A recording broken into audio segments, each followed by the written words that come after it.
Ходи, ходжи, Курбан. Приехал сюда Приехал сюда. убивать украинцев.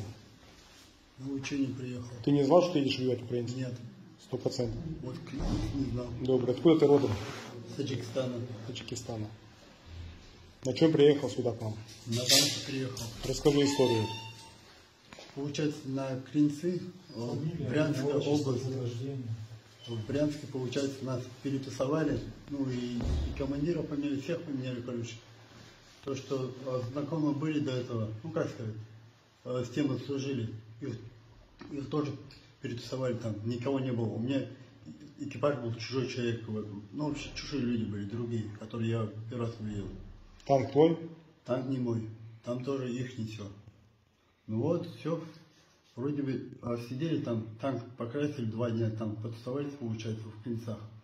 А потом, получается, команда поступила, все, сели, поехали. Ты командир танка? Я командир танка. Ну, Состояние танка твоего хорошее? Как командир танка, состояние танка твоего хорошее? Твое мнение? Мое мнение нет, потому что это танк, который выехал, он сломался. Ну и расскажи дальше, как ты дальше по Украине покатался. Ну как, ночью постоянно катались, получается. Катались ночью, а днем где были? Днем просто в лесу находились. Прятались? Возможно. Ну, получается так, да, прятались. Прятались, да? Да. Сюда как переправились? Через паром? Ну, не знаю как. Ну ночью вы приезжали? Сюда. Ну речку вы же переехали, вы через Брянскую область? Я вот спал в это время. Врать не буду, не знаю как это было. Потому что Альберт уже был на рычаге. Я не был один на рычаге. Он крутой. Ты в боях участвовал? Нет. Ни разу не выстрелил там?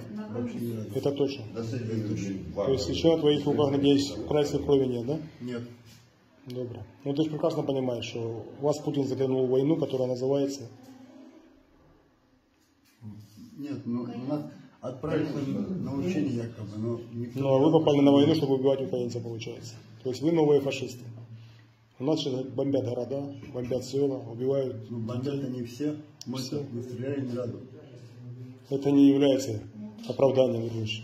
Ну я понимаю. Позвоним папе, маме твоему, пусть тебя вытаскивают. Украинцы не убивают пленных. Хорошо. Все.